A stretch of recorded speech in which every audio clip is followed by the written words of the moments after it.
Hello everyone, so firstly I just want to thank you Nigel for asking me to talk today and kind of share my story. So I was born on the 8th of August 1984. I'm the middle child of a family of 5. Now I come from a broken home, so my mum did her utmost, the very best, to overcompensate for my dad. My dad was never around, and and I would kind of act out, and because she would overcompensate, I was very spoiled as I was getting brought up, and I would never be told no, and she would basically give me anything I wanted. However, my mum she used to work nights. My mum's an auxiliary nurse, or she was back then, and my eldest sister kind of looked after me a lot. So from a young age, I was dead rebellious. I have an older brother, and he's kind of like me. He's been locked in addiction for a long time, and so I kind of had no guidance, and like what was just said then, David, I kind of blamed everything. I blamed my mum, where's my dad, and stuff like that. Why because I just couldn't fit in with everyone on the estate.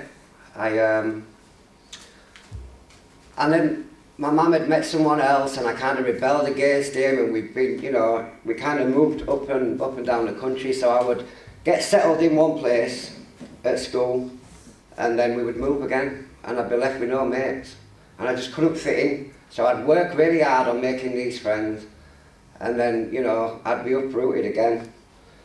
Fast forward on a few years, and to fill that void, I kind of had no guidance, and then my brother was never around, and I would look up to the older kids on the estate for guidance and stuff like that. And I was only young.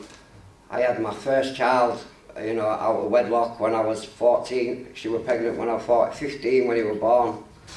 So I'm kind of a young boy trying to take the responsibility of bringing this beautiful child into this world, and I was still a kid. I didn't have a clue. And then when that kind of didn't work out, I turned to drugs to fill that void. I kind of, like I keep saying, I had no guidance at all, and then I kind of started getting groomed by the older kids on the estate. You need money now to support this child, and if you want, you can start doing this. So I started selling drugs. I did that for a long time. And kind of all that stuff that comes with it, in and out of prisons, my whole morals and kind of the beliefs that I was brought up with as a child, because I was actually, I was born and I was christened Church of England, and I've kind of always had an inkling, obviously about my faith and stuff like that, but I never tapped into it, I kind of was, oblivious to it, if I'm being honest. Anyway, so in my opinion, I've been doing the devil's work for a long time. I moved away and got with another girl and had another son. So now I'm barely 18 years old. I've got one son now that's 3 years old. Don't see him. And then these voices start in your head saying you're worthless. Look at you. You cannot do this stuff. You've already had one child, you've had a family, and you've messed that up. You're not going to succeed in this either. And sure, this girl, I absolutely adored this girl as well. And, I met her at primary school, and that kind of didn't work out either. Back on the drugs, back selling drugs, in and out of prison, And then the last time I went to prison, I come out and thought, you know what, I'm going to give it a go. Give it a go this time. Try and stand on my principles as a man and try and bring these kids up, So I got qualified in scaffolding, and I did really well. Did really, really well. However, I still was spiritually empty. I had no void, so I would fill it with women, and I'd fill it with drugs, and I'd fill it with drink, and I'd fill it with money. I was always chasing something better all the time. And then I hit rock bottom, and these voices were getting literally unbearable. And then, I'd go and see professionals, and they would say, oh, you've got a chemical imbalance in your brain, that's what it is, that's where these voices are coming from. And it weren't just one voice, there were multiple voices. and they put me on a really high dose of antipsychotics, and they kind of said, you will have to take these drugs for the rest of your life to be normal, you know. Fast forward a few years again, I moved away again because I didn't have my identity. I was that used to being uprooted as a child and moving to a new area and thinking, right, I need to start again, and that was my go-to solution. Drugs were my comforter. Women and money, all that stuff was what made me feel warm inside. So that's all I knew. I moved away again. I moved down Kent, and again, acting out on lust. I'd met this girl on Plenty of Fish one night, gone over, and she fell pregnant again, and I thought, oh my God, what am I doing here? I brought two beautiful boys into this world, and you know, I'm doing what I said I'd never do. You know, I used to say as a kid, you know, when I'm a dad, I will never, because I felt rejected, I felt abandoned, I felt I wasn't understood. You know, where was my father when I was a child?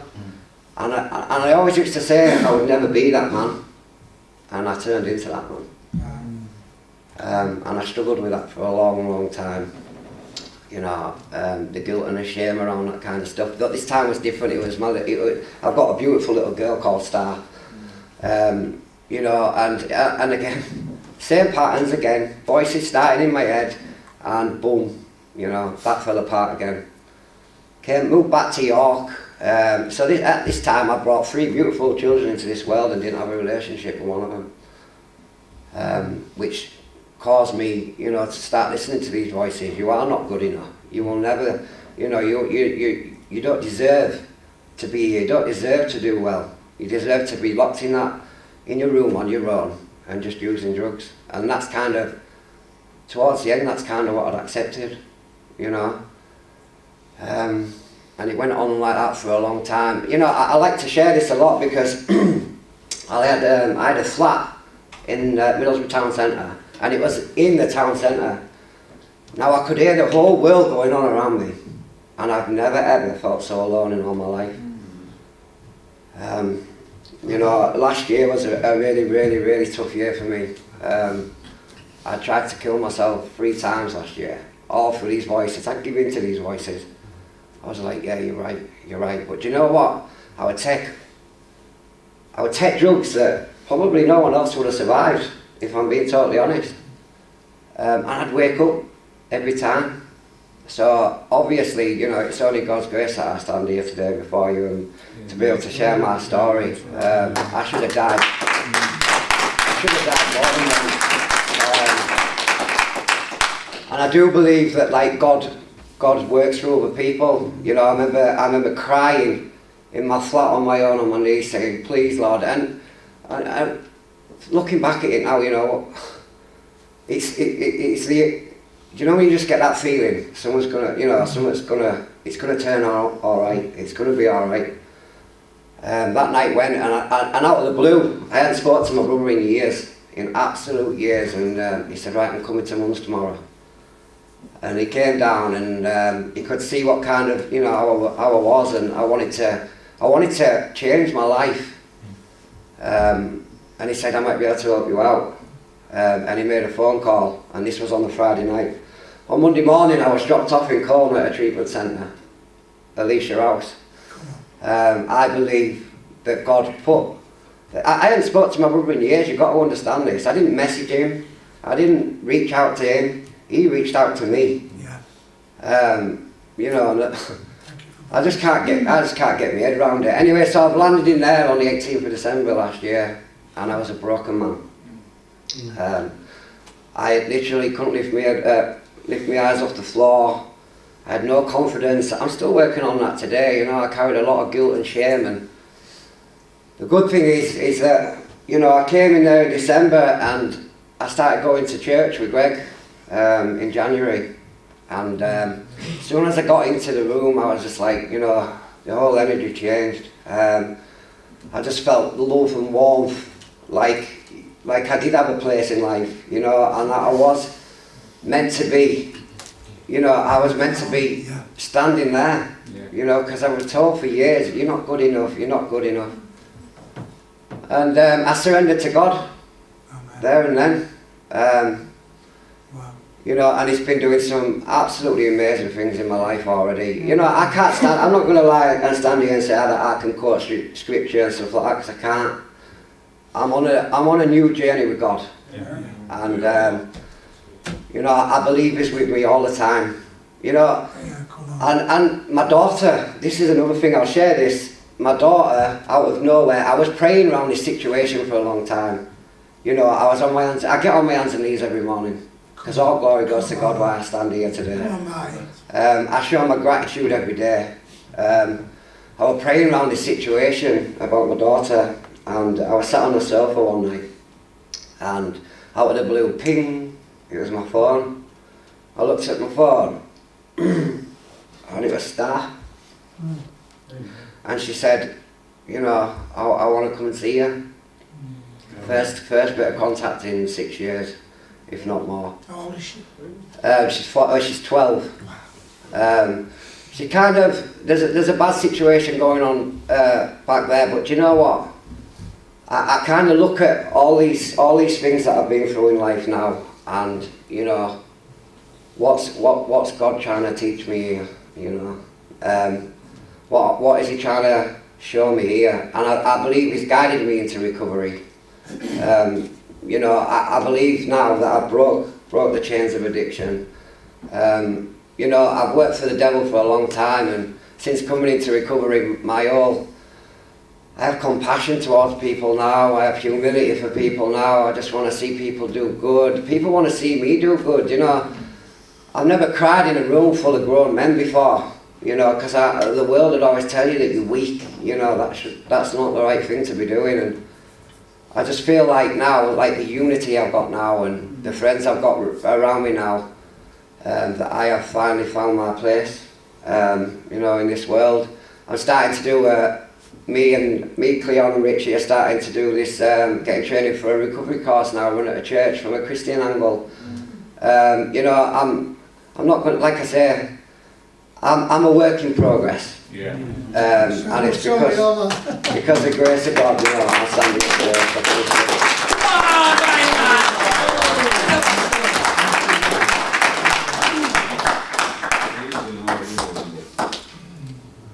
Are we on? Is that on? Yeah.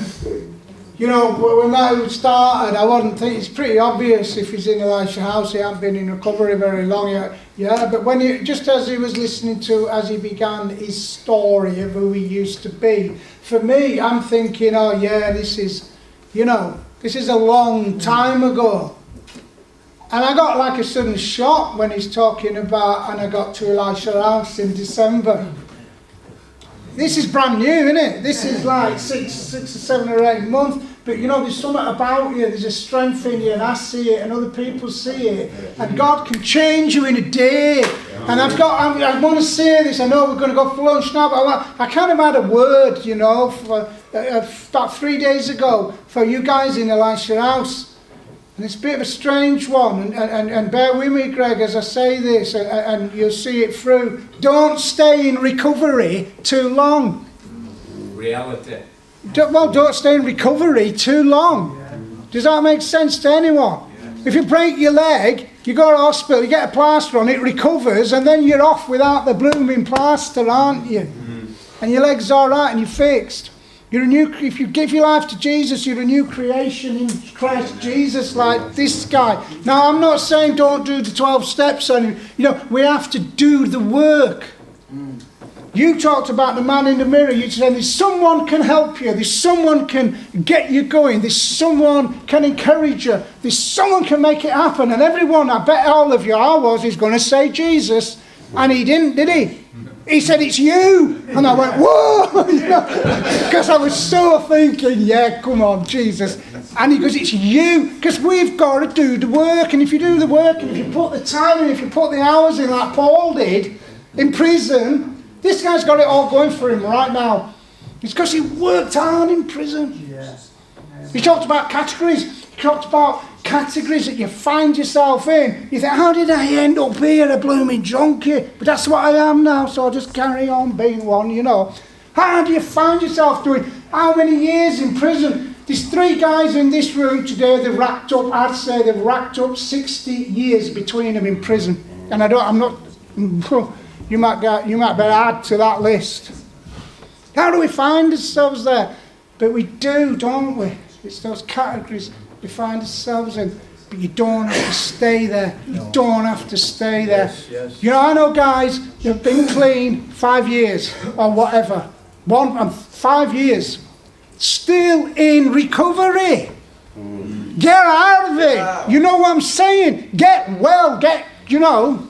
Take up your bed and walk. I ain't saying you don't need to do the work, the 12 steps of work, and they're a good blueprint for life to keep you going straight. You don't take your eye off the ball. Did you get that? Thanks, Marty. That was amazing.